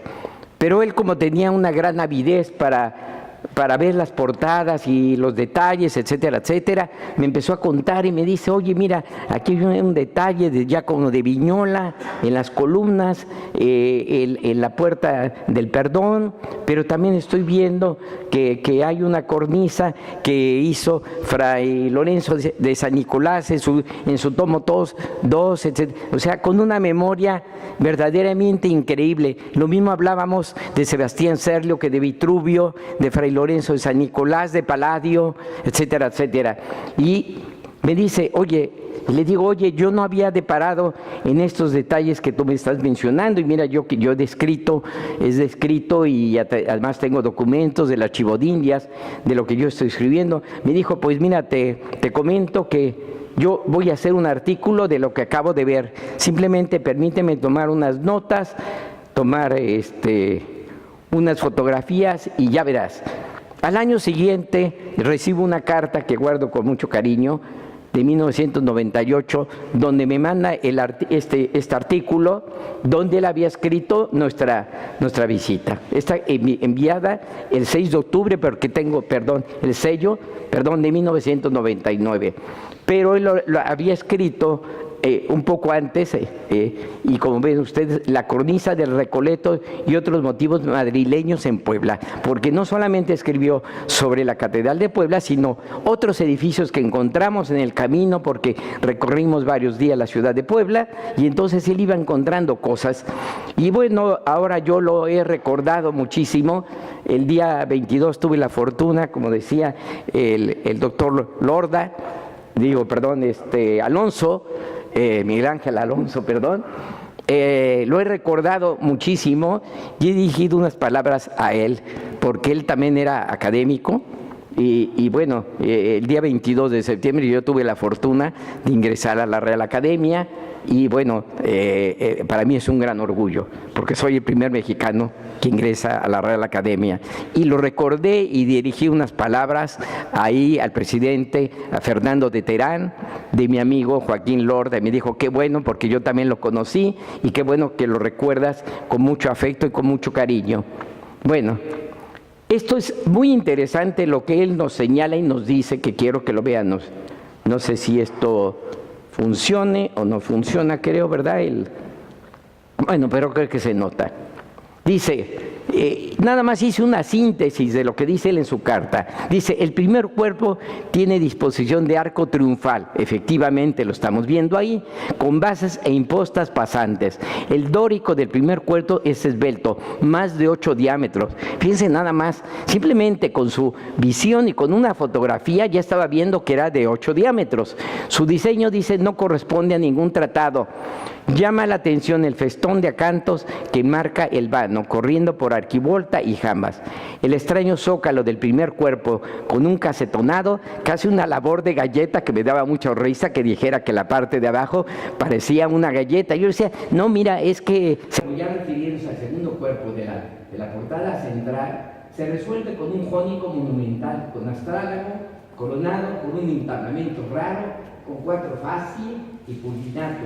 y el tercero repite el dórico. Ahí figura la fecha, efectivamente, que yo ya se la había mostrado y tomó la foto de que se terminó en el año de 1664. Y la superposición de órdenes se acerca a las proporciones que pide Vitruvio. O sea, tenía un ojo clínico. Yo decía, oye, pero ¿por qué no confundes a Vitruvio con Sebastián Sergio o Palladio? No, decía, esos eran secundarios. Vitruvio era el padre de la arquitectura, siempre me lo decía. Al reducir, dice, un cuarto de altura de orden de cada piso. La fachada se encuadra con botaleres, que ahí los podemos notar, ¿sí?, para absorber los esfuerzos de las bóvedas, y se corona con una actuación enriquecida con facetos que te dan una importante descendencia. Bueno, y después se refería a las portadas laterales. Dice, las portadas de Santa Rosa, porque efectivamente está Santa Rosa de Lima, que es la primera santa americana, que está del lado izquierdo, que la pueden ver, ¿verdad?, donde le está entregando las rosas la Virgen María y el Niño Jesús, y luego Santa Teresa, ¿verdad?, que está del lado derecha, donde le llega una flecha de corazón el amor de Cristo, ¿sí? Dice, del frente occidental de la catedral. Donde lo único es, hay una errata, él dice que es Martínez, ¿no? Yo creo que se acordaba mucho de la doctora Martínez, y yo siempre le aclaraba, no, es Martín Pinto el que diseñó la fachada, que además en ese momento él también estaba construyendo la Capilla del Rosario de Santo Domingo, que es la octava maravilla del mundo americano. Quien conozca la Capilla del Rosario, bueno, de 1690, un barroco, una cosa verdaderamente. Y siempre la aclaraba, pero yo creo que se acordaba la idea de, no es Martínez, es Martín, por eso le puse así. Siguió a grandes rasgos los lineamientos de Barocio. ¿Quién era Barocio? Bueno, Barocio era otro arquitecto de origen, le decían el romano, porque era de origen italiano, que residió en Puebla y que después el virrey se lo lleva a la antigua Valladolid de Morelia y construye totalmente la catedral hasta su muerte de Morelia, pero antes trabajó en la catedral de Puebla. Dice, al menos conservó la disposición del arco de triunfo con 3 cuerpos superpuestos, es decir, incluso hacía un análisis crítico de lo que fue. Pero esto me lo mandó él, yo también lo he reproducido, porque estaba un poco borroso en su carta, pero ahora yo lo he sacado, donde él nos habla, dice, sobre el zócalo de inspiración flamenca, dice, la columna dórica conserva proporciones de Vicenzo Barocio, que era el arquitecto que llamaban el romano, dice, aunque de forma Martín, que sería Martín Pinto, se acerca claramente a los modelos de Vignola. El capitel corresponde sin duda al dórico, y por ahí lo veo bien, de Vignola, dice, con 3 arrillas, o sea, 3 pequeños anillos, escalonados bajo el equino, aunque se simplifica, dice, la decoración y se alarga el pollarino. O sea, hasta esos detalles se daba cuenta de que las cosas no las habían hecho correctamente el arquitecto, aunque se estaba basando en Giacomo de Vignola. Dice, procede el friso muy alto como los de este tratadista, aunque tomando inesperadamente del orden jónico, según Modena. Si bien Martín Pinto simplificaba su decoración labrada, deja el friso liso, es decir, ya está hablando de Martín Pinto, que es el que diseñó, porque una cosa era el diseñador y el otro era el constructor. Dice, solo interrumpido por unos adornos con rosetas y pentas que se disponen sobre los ejes de la columna y la médula central. Pero qué ojo clínico. O sea, simplemente tomó unas fotografías, tomó unas notas, y al poco tiempo esto lo publica en la Real Academia. Y lo mismo hizo para esto. Dice, el Tratado de Fray Lorenzo alcanzaría una gran difusión, pero en Puebla la situación era diferente. Dice, nada puede decirse de los propósitos de Martín Pinto, pero debieron convencerle de las ventajas de la cornisa del Recoleto, porque así se llama su artículo de una parte, y le adoptó las portadas de Santa Rosa y Santa Teresa de la Catedral de Puebla, coronando el extraño orden que había sido elegido para el segundo cuerpo. Y vean nada más qué maravilla, cómo él va relacionando, ya vieron la cornisa, arriba, toda esa cornisa idénticamente tomada del Tratado de Giacomo de Vinola. Dice, además de las laterales del frente occidental, ya refiriéndose a la portada norte, que se llama de San Cristóbal y que se considera hoy como la principal, porque da a la Plaza Mayor, pero esta portada ya se hace en 1690, o sea, muy posterior. La otra es del 64, pero de todas maneras el arquitecto que he descubierto, además quien hizo la fachada, que no se sabía, que era Diego de la Sierra, ¿sí? Que sabía que era andaluz, pero llega muy pequeño a México, se forma en el gremio de arquitectos de la Ciudad de México y después se va a Puebla, y en Puebla tiene mayor éxito, de tal manera que llega a ser maestro mayor de la catedral, y es cuando hace esta portada. Llega a ser maestro mayor de la ciudad y pretendió ser maestro mayor de toda la Nueva España, fue el único que no logró, ¿sí? Pero era todo un personaje. Dice, además de las laterales de frente, citando a Lorda, occidental y Puebla restaban por edificarlas del crucero, y las dos acabarían luciendo, prolongada incluso en los responsorios. La cornisa del Recoleto, la portada del sur es muy sencilla, la del crucero norte, conocida también como Real, esta que estoy hablando de San Cristóbal, es mucho más interesante. La inició inspirándose en la de Martín Pinto, Carlos García Durango, maestro mayor de la catedral, que ha sido considerado el primer arquitecto francamente barroco de la ciudad de Puebla, porque primero la comienza Carlos García Durango, que muere, era de Cádiz, pero muere y lo sustituye posteriormente Diego de la Sierra, que es el que la concluye, pero retomando de las otras fachadas y por supuesto retomando la cornisa del Recoleto. Bien, como aquí se ve perfectamente la portada norte, se ve el escudo, ¿verdad?, de España, de Aragón, y de León, y de Castilla, y luego pues se ve perfectamente la cornisa que ustedes pueden ver con el dibujo. ¿Sí? Pues eso es para mí una de sus grandes contribuciones. Me han pedido que hablara poco tiempo y creo que me he pasado. Me dijeron 10 minutos, pero como vi que los demás hablaron más, dije, pasó poquito. Les agradezco muchísimo y sobre todo la invitación que han hecho esta universidad, que es verdaderamente maravillosa. Este campus verdaderamente me ha impactado. Felicidades por tener esta maravillosa universidad, y ojalá yo algún día pueda volver aquí nuevamente. Muchísimas gracias y que tengan un día maravilloso con este sol, que hay que disfrutarlo, el que no pude disfrutar en San Sebastián, pero por eso he regresado acá. Gracias por el día.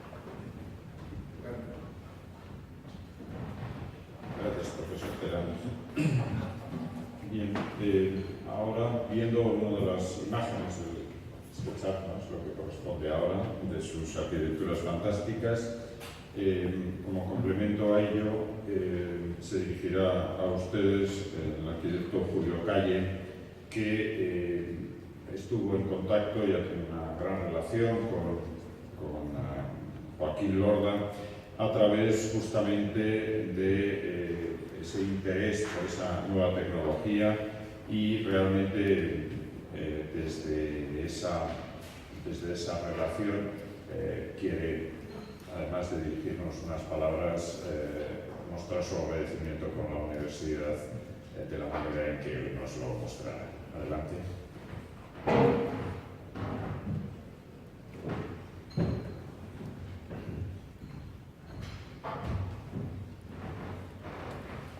Hola a todos, muchas gracias por haberme invitado a la universidad, y en especial a Angélica. Tengo que decir, sin ánimo de invitar por decir mucho, dos cosas. Una, yo soy profesor y dirijo el curso en el Colegio de Arquitectos de Madrid de SketchUp. Y también soy tutor y coordinador y dedicado a los cursos del Ministerio de Educación y Cultura. Pero curiosamente no soy arquitecto. Y tengo que decir también otra cosa que es sorprendente. Bueno, lo primero es que he descubierto a Joaquín hoy de una manera fantástica. Yo no lo conocía de esta forma, y aquí vais viendo realmente sus obras. he descubierto que era una buena persona, una mente prodigiosa, dibujaba de forma espectacular y sobre todo no transmitía ningún miedo a sus alumnos, sino que al contrario les transmitía el placer de aprender. Eso es una cosa que no es excesivamente frecuente. En cuanto a SketchUp, en realidad es un lápiz y un tablero. Es verdad que es como si tuvieras un lápiz y un tablero con superpoderes, pero que en realidad es un programa que no hace nada. O sea, es decir, el que hace es el que sabe dibujar, que lo utiliza como un instrumento. He visto también que le encantaban, aparte de una gran cantidad de conocimiento de todas las materias, y le encantaban los instrumentos de arquitectura. Yo he visto que los coleccionaba. Y él hablaría muy bien de este programa porque ha descubierto que le ayudaba muchísimo a expresarse mejor, que dibujaba muy bien, se lo contaba a los alumnos y al final podían representar cosas en 3 dimensiones de una manera maravillosa. Pero en honor a la verdad tengo que decir que yo le conocí hace 10 años y no sabía que le conocía, porque estuve aquí en esta universidad y presentando el programa a distintos profesores, que como es un programa que no es conocido, nada más que como que es muy fácil, pero no se sabe la enorme potencia que tiene, pues los profesores no hicieron prácticamente caso. Yo diría casi que fue rechazado, excepto por una persona que yo recuerdo vagamente y que he recuperado cuando Angélica me llamó y me dijo que había fallecido. Me dice, es que hay mucha relación con vosotros. Pues no, porque en ese momento él vio el programa, lo descubrió, a mí me trató muy bien, dijo esto es maravilloso y ya está, pero yo no le di importancia. Y ha estado muchísimos años usándolos, le hemos debido enviar las licencias, pero yo no he tenido contacto directo con él hasta el momento de su fallecimiento y hoy le he descubierto. Bueno, en Estados Unidos también me llamaron y me escribieron y el director del canal aquí en Europa, oye, que tenéis mucha relación con un profesor que hace cosas maravillosas y yo decía, pues sí, pero no sé. Y entonces yo descubrí los dibujos a través de que ellos se enteraron y entonces les pareció una cosa fuera de lo común, que lo es. Y en eso ha sido. En el último congreso en Praga, que ha sido hace 20 o 25 días, todo el mundo me ha preguntado por él. Yo ya sabía un poquito más, pero tampoco demasiado. Hoy sé muchísimo.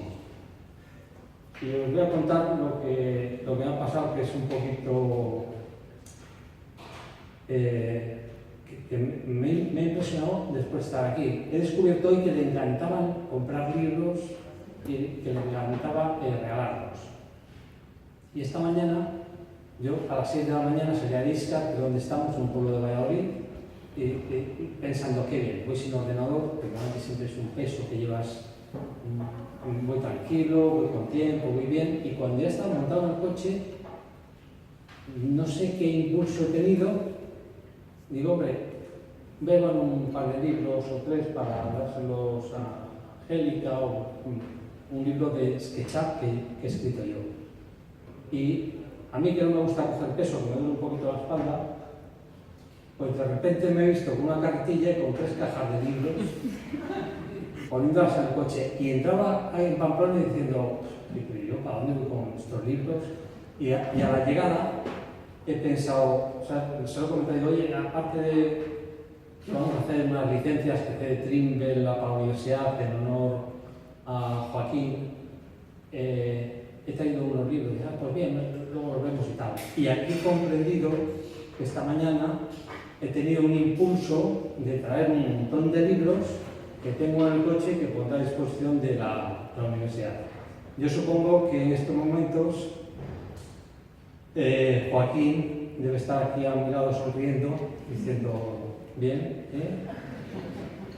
y produciendo una influencia tan positiva en todos, y hablo por mí, a partir de ahora, en todos los cursos, intentaré transmitir un poquito de lo que aquí he aprendido, que es a tratar a todo el mundo, independientemente de su condición social, trabajo, mérito, etcétera, con cariño, y a intentar que el aprendizaje sea una cosa muy agradable y placentera para el que está aprendiendo. Es mi caso, para mí es agradabilísimo y he aprendido muchísimo. Y os dejo aquí admirando los trabajos que es el mérito no es del programa, que es como decís, una pregunta de el mérito es de Joaquín y de toda la gente que ha colaborado con él y que ha hecho cosas maravillosas. Y que ha usado esto como una herramienta más. Posiblemente ha colorado encima. Lo que él ha descubierto es que tenía un instrumento mucho más potente, pero que a él le da igual cualquier herramienta. La tiza y la escalera para dibujar en cualquier formato, el portaminas, el lápiz y sobre todo una curiosidad de ver, de saber. Y me alegro muchísimo que SketchUp, en este caso, que él habrá aprendido mucho sin saberlo, frente a otros profesores que posiblemente no hayan hecho ni caso, y que se habrán dado cuenta cuando hayan visto los resultados que se obtenían. En cualquier caso, mi agradecimiento más sincero, y yo creo que me quedo en silencio para que admiréis el trabajo tan enorme que hacía este magnífico profesor. Muchas gracias.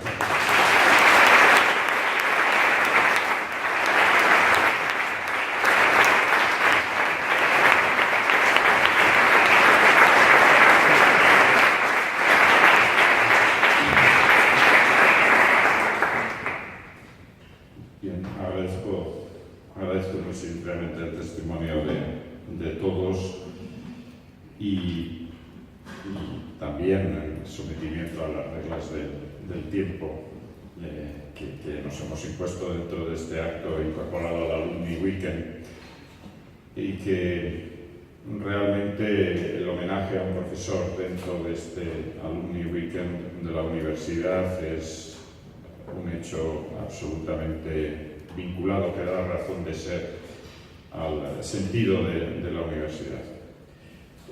Todos hemos visto aquí que, descubriendo además seguramente para muchos aspectos ocultos de la figura de Joaquín, como la gran obra de Joaquín ha sido la creación de esta red de personas agradecidas por su sabiduría, por su generosidad, y que realmente constituyen el mejor ejemplo del legado de cualquier profesor en la escuela. Realmente ese regalo que nos deja Joaquín es el mejor regalo para la universidad, como he dicho, para esta escuela, que fue sin duda su pasión y su preocupación. A Joaquín amaba apasionadamente la escuela y también lo oía la escuela, porque amor y dolor van tantas veces unidos. Solamente alguien que es capaz de apasionarse por algo le puede doler algo.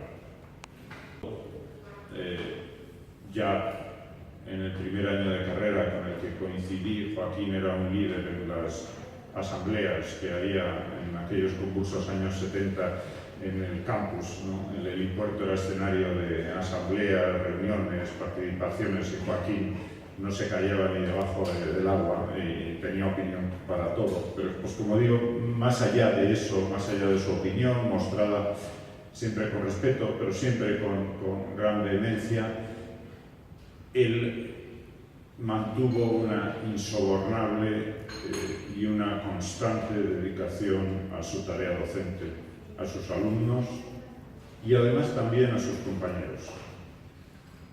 Nada, ninguna circunstancia, ninguna situación le hizo perder de vista que su gran labor era realmente trabajar, colaborar, formarse y formar como en todos los aspectos posibles, lo hemos visto y lo estamos sintiendo aquí hoy, en todos los aspectos posibles a esos alumnos, a esa parte fundamental de la comunidad académica.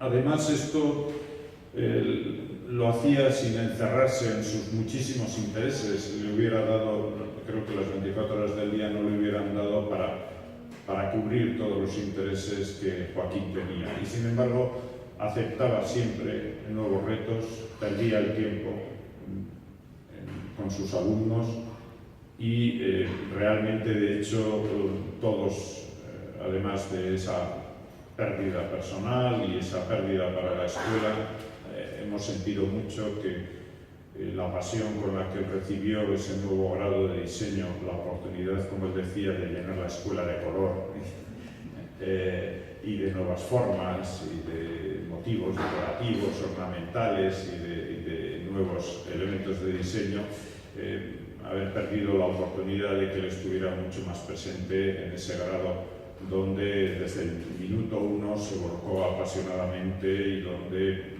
su huella está presente más allá de que su figura no esté hoy con nosotros.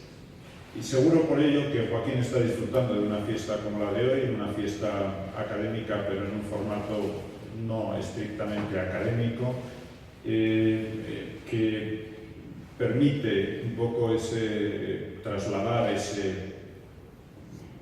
esa visión barroca de dibujos, de testimonios variados, de mezcla de aquí y de allá, del otro lado del Atlántico, de este lado, realmente haciendo que ese viaje constante que él hizo por arquitecturas, por personas, por grupos humanos, por universidades, esté hoy presente con todos nosotros. Quizá un aspecto que no ha salido y que a mí me gusta recordar, como algunos de nosotros que convivimos con él en los primeros años de carrera, era dejar testimonio de que Joaquín no fue siempre un historiador. Joaquín le apasionaba la historia desde siempre, pero realmente en sus primeros años de carrera era de los alumnos más vanguardistas. Sus proyectos de arquitectura siempre sorprendían, en su promoción siempre sorprendían por la radicalidad de sus planteamientos y como todo lo que hacía, lo hacía apasionadamente y por tanto, puestos a ser moderno, él era más moderno que casi nadie. Quizá esa relación con los bodegueros le devolvió a sus tradicionales intereses y la arquitectura perdió un gran arquitecto, pero la escuela ganó un magnífico y extraordinario profesor de historia.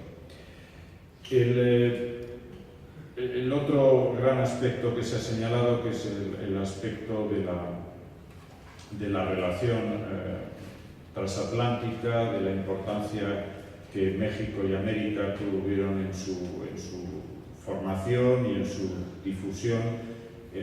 También creo que es pertinente recordar aquí cómo fue fundamentalmente a partir de finales de los años 80, sea el año 89-90, cuando una beca de la Grantham Foundation y dos personas que tampoco hoy pueden estar con nosotros son Kenneth Clark, profesor Kenneth Clark de la Universidad de Arizona y José Manuel Mijares de México, realmente nos guiaron en el buen sentido de la palabra a Joaquín Lorda y a mí, luego más tarde a Juan Miguel Ochoa Torena, para un programa de investigación y de difusión de la arquitectura, de estudio de la influencia de las leyes de Indias en la arquitectura colonial americana, pero también con sus orígenes hispanos, y que realmente fue el primer mecanismo que activó toda esa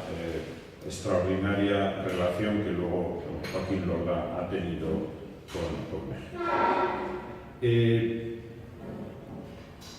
Esa difusión, ese interés, esa relación, esa vinculación con sus alumnos es la que de la cual la escuela querrá dejar presencia, porque el recuerdo de Joaquín no debe ser el recuerdo más o menos efímero de este acto de homenaje o del testimonio que todos podamos dar, sino que además queremos que ese legado que quede, por supuesto, utilizando la red y difundiendo sus blogs y todo su trabajo, difundiendo también sus investigaciones más profundas, de un modo en que él no hizo, pues, entre otras cosas estaba más preocupado por aportar nuevos sistemas, nuevas didácticas a sus alumnos. Como digo, además de eso, la escuela, como es conocido, con la generosa